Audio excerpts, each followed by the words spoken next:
I'm so pleased to have joining us on the program Nadine Green. She is from Kitchener.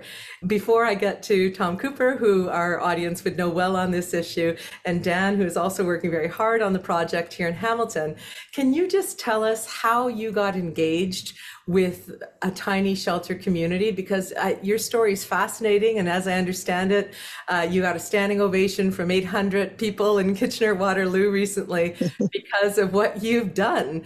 And I just think it's inspiring as a great way to start this conversation. Hello, my name is Nadine Green, and I live and work at a Better 10 City. What is a Better 10 City? A Better 10 City is a tiny home community, a sanctioned tiny home community of 42 tiny homes with 50 of the most amazing people that money can buy. Mm. How a Better 10 City was started is I had a convenience store in downtown Kitchener, and I saw people experiencing homelessness, being taunted, and nothing was being done. Things were being done for some people, but not for the people who didn't want to live at the shelter or get the help that other people got. So they would just sleep outside. And those people are the ones that were in front of my store. So I started helping them. And one cold night, I was on my way home. It was freezing, and I left and I turned back. I made a bold decision to turn back and open my store door. When I opened my door, they said, Nadine, what are you doing? I said, I am letting you guys in. They're like, Nadine, no. I said, no, come in. They all came in. And that was the start of my pop-up shelter. That went on until I got evicted because, as you know, you cannot have a shelter in a business district. The other businesses were upset. Things was just going wrong for them, not for us. So throughout all this, I met Ron Doyle, who's the owner of a Better 10 City, who since passed away. So Ron, after I got evicted, Ron and Jeff Wilmer asked if I would live and work at a Better 10 City. But before that, I had to move into my store because the shelter got to be 40 people per night sleeping, people who were unhoused. So I slept in my store. So when Ron offered me that position to live at a Better 10 City, I said yes. When I first moved to a Better 10 City, Lot 42, I slept in a tent for 7 months until they got the houses. And after 7 months, we got the houses and I moved in. And now it's 3 years and I'm still living here. Joyously living there. Well, I see and I hear the joy, Nadine, and the way you describe the community. And I hear so much fear in Hamilton when we have discussions about this. I was just talking to someone this morning, and they have so many concerns about what these tiny communities can become. And what you're describing to me, and what I've read from some of the people who live in these communities across the country, is that there's a real sense of joy and of community and of taking care of one another. Is that what you've been experiencing, that people recognize it as being a place where they're proud to be and proud to help one another? Yes, like at first when we first opened, people were upset, and although we were on the back of the end of the road where there was no houses, only business, and people still complain. Those people who complain, we just said, "Oh my God, where do you want us to go? We're off the road. We're in the back of nowhere. Where is there to go?" But that's just how people are. People are just scared, and people are just they don't know what to think, and they just feel that homeless people is going to do all this. And now here, it's been 3 years, and the people that we're housing are just so amazing. When you see them now, you don't even know they came through all that hardship. And these are the people who could have been missed. And I am so happy that I took that journey. So proud of myself, so proud of Ron Doyle. Now I'm proud of Kitchener for recognizing us as people and as human beings. And they're taking it to another level, right? The region is fully behind this. They've committed another $5 million. They're opening up another project. And I even read one of the regional staff people who's in charge of that apologizing for getting too excited about the opening date because it was going to be delayed a month, but recognizing the urgency of getting it done. And I have to tell you, Nadine, that is not the tenor of the discussion in our city about it. There's still a lot of fear and a lot of, it almost seems like unrealistic concerns. Some are realistic, some make sense, some don't. They seem to be born of just not a clear understanding. So what would you, or what have you said to regional government or to Kitchener government to get them to see the great results that are possible when we give people shelter?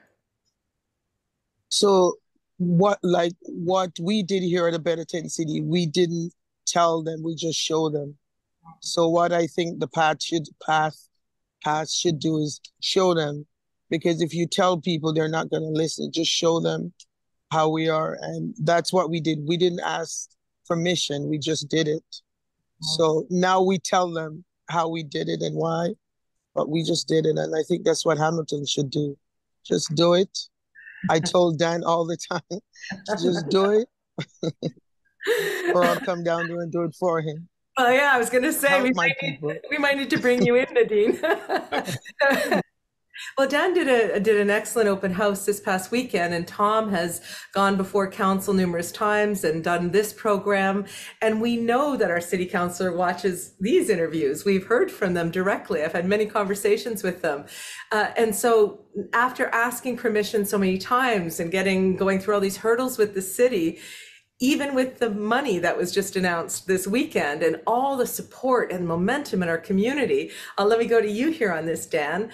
Are you able to just do it, or are you at the point now where you got to get the green light? I think we've turned in the fork in the road with the recent encampment protocol. It's kind of opened up the conversation much more about encampments and people in this kind of situation. And now it provides an added context to the whole subject area. And I'm feeling a little more positive that the city is receptive to hearing our message. We have what we believe a temporary supportive housing solution that can fit into the city's idea of housing continuum. And I think we're re-engaging with the city actually this afternoon, and we're going to be having this conversation, but it's going to be a very frank conversation. We've been at this for over a year, and we're very persistent. We have 100 volunteers plus. Nobody is paid. We're a very persistent bunch, and we're not going away. It's as simple as that. You're getting increased funding announcements coming in. You're getting op-eds now supporting you. Everywhere I turn, people are aware of you, and they're seeing I did an op-ed just this past weekend on the state of people living in homelessness in Hamilton, and asking, beyond the staff plan for affordable housing and to end homelessness, I mean, where's the urgent response? And I think a word you said there, Dan, is so key and just needs to be repeated. This is a temporary solution. This is meeting a need in the continuum. That, while we wait for all these great houses to be built and all these great affordable places to be refurbished, what about the people right now, all 1,600 of them, who we all see throughout the city, who are living rough and just fighting to survive, right? Like, this is where tiny shelters fits in there. So what will make the conversation with the city, and you'll be having it as this show is about to go to air, what will make it more frank? The fact that you just have so much support now, and so many other cities across Canada are getting on with it? Is that part of it? The fact that this has been tried right across Canada. Certainly we have the inspirational story that Nadine's told us, but there's other tiny cabin villages right across the province in Kingston. There is terrific municipal support for that initiative. And they even have a municipally owned building adjacent to their tiny cabin village that they use for common facilities and washrooms and a kitchen. And so the city of Kingston has recognized the value of providing this option for people who are otherwise unhoused. We know they're moving forward with this idea in places like Peterborough. Bancroft wants to try it. Right across the country, out in British Columbia, there's a number of positive initiatives. And the interesting thing about the tiny cabin village model is that it really does stabilize people. It gives people a place of some autonomy so that they can heal themselves and then move on into the next phase of their life, which is hopefully being able to find supportive housing. And we've been told by shelter providers and affordable housing providers that it is much more conducive to keeping somebody in an affordable, supportive housing situation if they've been able to stabilize themselves first in this type of tiny cabin model, as opposed to coming directly from the street and then into housing. That can be extremely stressful, extremely anxious. So we think this is a model that's been proven to work. We know, there's certainly a huge challenge right now within the city. And you mentioned the 1,600 souls that are currently living rough in Hamilton, and not all of them are able to access the shelter system. There's some folks who are in couples. There's others who are concerned about their health, their safety, and don't want to be in that situation. So by providing a tiny cabin with their own key so that they can have that autonomous space, we think we can start that healing process and really move them on to the next phase of their life. And some people who get into housing then have problems because they have a guest over and their landlord won't allow it. And other people can't go into shelters because they have pets. I can't imagine leaving our pet for the night. So let me go to you, Nadine, because some of these questions are bigger questions around fear and how we see other humans and their value, but some of them are practical, like the ones I was getting this morning from someone I spoke to about this. So for instance, in your community, are they allowed to have pets? Do they have access to showers? How do they maintain their property, or what are the expectations around garbage or cleanliness or even drug use? I mean, what does it look like so we can practically understand? Because there was a city councilor recently who famously put out a tweet with all of his conditions for a sanctioned encampment, and they included moving by 7 a.m., packing up and going every day, no drugs or alcohol, no garbage, conditions that there was a huge reaction that said most of us can't live like that, and we have houses. So what does it look like in your community? What are the rules of engagement? We don't have a lot of rules here at Bednis City. People can use drugs. The only thing is we have a common area. No drugs are allowed in there. People are allowed to have guests over. They're allowed to live as a couple. They're allowed to have pets. So everything that people are allowed to just live as regular people in their homes. And I find that, it's nice to have laundry. We'll have some guests come over to do laundry here and to have a shower and to just hang out, knowing that they can do that. Like the one person that came by here last week, she came to do her laundry, and she says when she's in the encampment, she put her clothes in the garbage because there's no laundry facilities. And that's another thing that people don't get. There's no laundry facilities. People wear their clothes. The clothes is dirty, smelly. They throw it in the garbage. When there's a sanctioned encampment, there'll be laundry facility available, showers.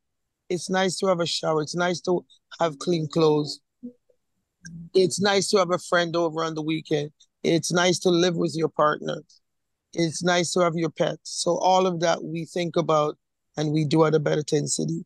And people who are coming off the street cannot just move into an apartment, because the longer you stay on the street, it's harder for you. It's harder for you to live in an apartment. People have been here now for 3 years, and they still are not ready yet to move to an apartment. We had a couple people that did move on to an apartment, supportive housing, and they're here every day. And you say, what are you doing here? Like in a nice way, not to say,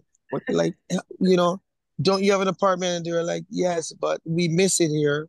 And we don't get all the service that the apartment has. Maybe laundry. There's another person that have supporting housing and they have to pay for the laundry. She doesn't have money sometimes.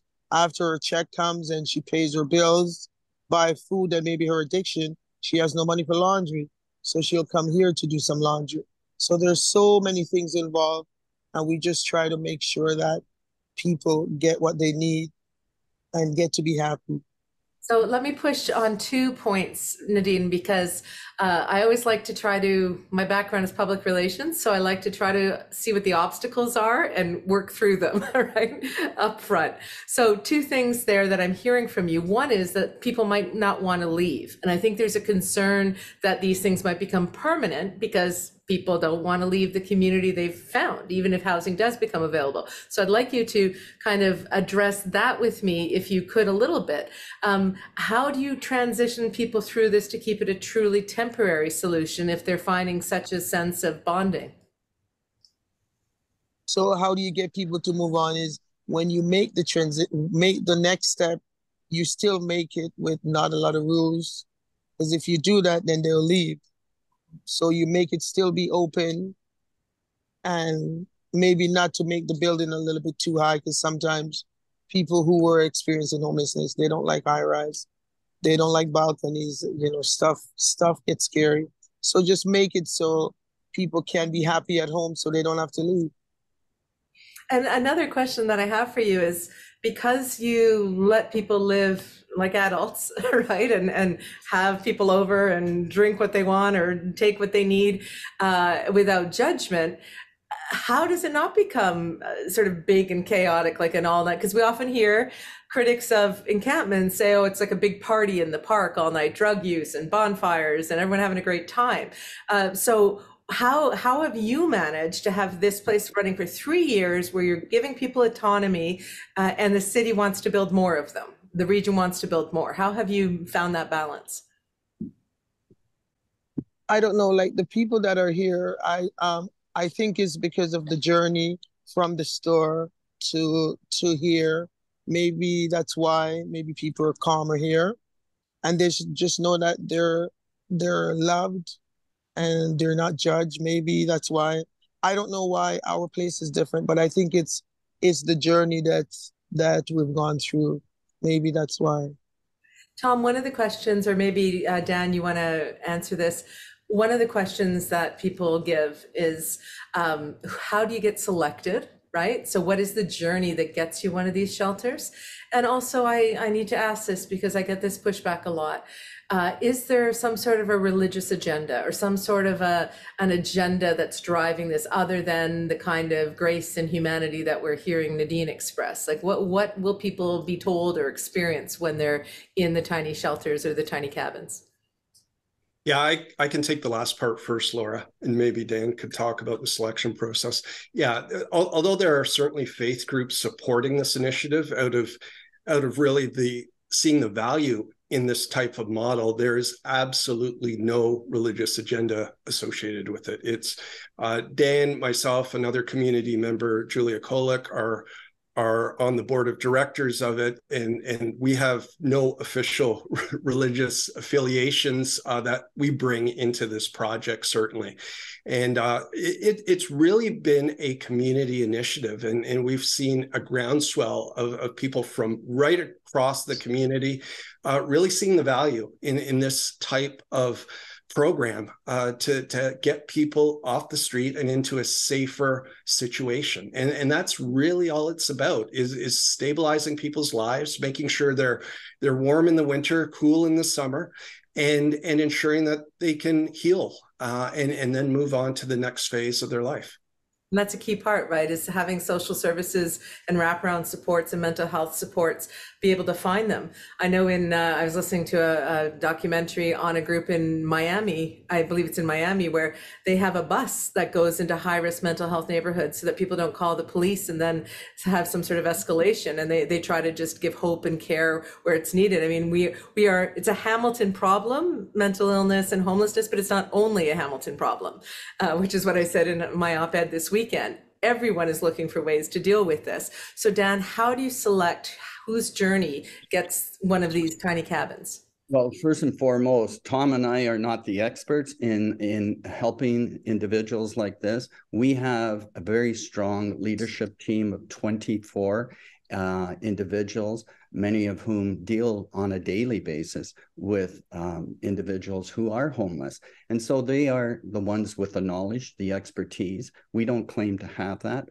We're more from the management, take it more from a management perspective. So we have a whole detailed intake process that will be followed, and it will include a committee of these individuals that do understand what someone is going through, the trauma someone is going through, and able to look at their needs and see how they match with the program. And the other thing I wanted to mention is we're more than just cabins on a site. We are a complete program of supporting with the social services coming to the village, which is really a more efficient way to service our clients. It's much more efficient.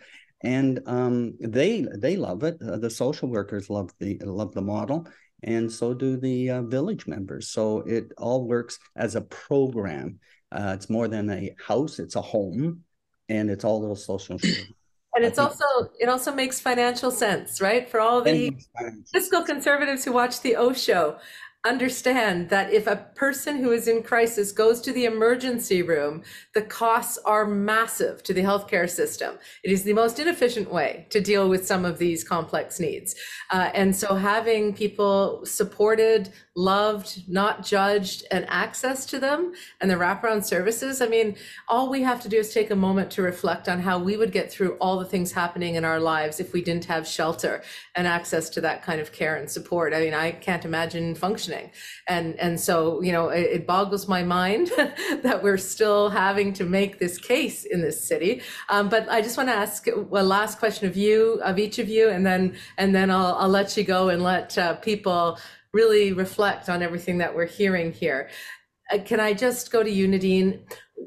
Given what you've heard and some of the obstacles and some of the ideas, and the fact that, you know, this tiny shelter group has presented so many times to council that the community almost has cognitive dissonance. They're like, why, how is this happening?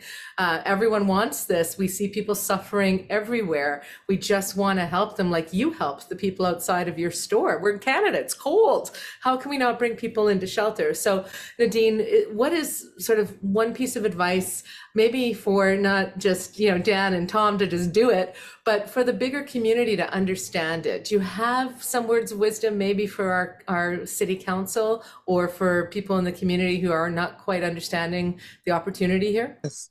Hello, City Council of Hamilton. I would like for you to take a weekend and come to Kitchener-Waterloo, come to a Better 10 City, take a tour, go to downtown Kitchener, and you'll see there's hardly any people wandering around the street looking desperate, looking hungry. Kitchener has stepped up. There are so many services available for people who are experiencing mental health, homelessness. So I would invite them to come to Kitchener, to City Council, come to Kitchener, and take a page out of our book, please. Or I will come down and open Dan's shelter. Sorry, Dan. Hey, I'm all for it, Nadine. I'm all for it. Anything that can be done. I love it. And so, Nadine, I will. Hang on. I will ask the board of a Better 10 City if I can go to Hamilton for the weekend. I will move into one of the cabins just to show them that it can be done. I will lend myself to you for the weekend whenever you're ready to get this going. You're amazing, Nadine. I love your energy. You know, they say the key to success is just doing it, right? I believe Amelia Earhart said the best way to get something done is to do it. And I love that you just opened your door and did it. And now you've got $5 million from the region and more tiny shelters coming. It's really magnificent. And you got, you know, as I said, a standing ovation from 3 mayors and your entire community. This is a good thing. So let me end on this, Tom and Dan. What what is the ask that you are bringing to council and to the city now, so that all the people watching this know how to help you and what we need to do when we call and write our city councilors? Our number one ask is certainly support from Hamilton City Council. We need a location. It's location, location, location. As you'll recall, Laura, we had a couple of potential sites lined up over the last year or so. Unfortunately, they didn't work out. But there have been a number of sites identified that could potentially be home to our tiny cabin village.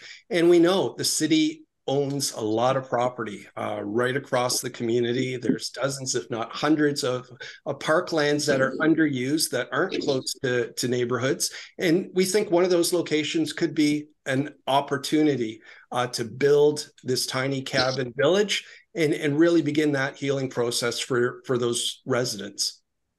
I think sorry. Okay. We could argue that we had many challenges over the last year, but we can also argue now we've moved the majority of the challenges aside, whether they were finance, resources, processes, documented processes, whatever. We've gotten all those moved aside. There's one sitting in front of us, a site. That's all we are asking for. We've got a team of over 100 people ready to go, poised. We have all the partnerships in place. We have stakeholders ready. We had the open house this Saturday, and we had the local neighbors come, and I think we opened their eyes. And, you know, so we're ready. We're ready. And Nadine, come on the team. You're always on the team. We need a Mother Teresa, and that's what you are. I'm telling you. Well, I was going to say, and you've got Nadine now, right? So... Yeah, we've always had Nadine. Well, I think that tips it. And as a last thought on this, you talk about starting the healing journey for the people who are living and experiencing homelessness, who desperately need that sense of community love without judgment, with wraparound supports. I also think Hamilton needs the healing. We need to get started doing something together for all of these other Hamiltonians who are living rough in a way that we wouldn't want anyone we know or love to have to live. So we might not be able to open our store like Nadine did, but we can open up our city to the idea of a tiny cabin community, of a village where people can start to get the help to heal, and it will heal all of us as well. Thank you so much for being on the Oshow, all three of you. And Nadine, believe me, I'm going to put out that clip of your invitation to council. I could see Tom going, oh, I know what Laura's going to clip. And I hope they take you up on it. We'll certainly be encouraging them to. Thank you so much for your time and for what you do.